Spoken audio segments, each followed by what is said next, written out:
articles from Economic Times dated September 15th, 2022. The first one is US European buyers look for cheaper goods.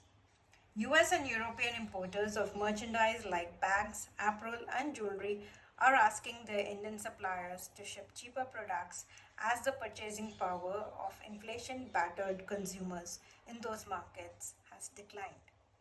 And the second one is nearly half of Darjeeling tea estates on sale.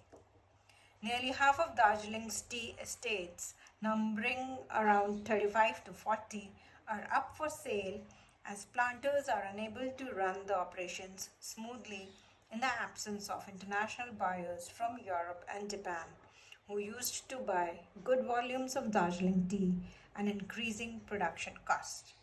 Now, why is this happening? I'll just move this a bit and I'll take my paper and pen. Why is this happening? So the macroeconomic theory where you read about the impact of inflation on imports and exports can be connected to these two articles.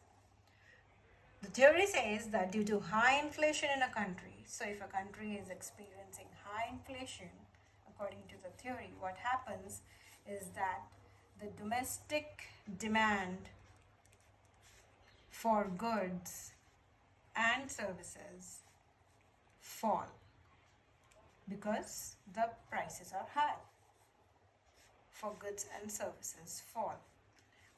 At the same time, what happens is consumers, they start demanding imports from other countries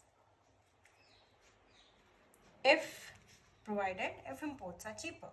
So basically this means that there is high demand for imports by a country who is experiencing high inflation, right? Now this is exactly what importers of US and Europe are doing. Due to high inflation in their respective countries, the domestic demand has fallen and demand for cheaper imports from India has risen. And if I talk of Darjeeling tea is expensive and not a cheaper import from India. So its demand has fallen due to again high inflation from Europe and Japan, right? But this has put some of the Indian exporters in a tough situation.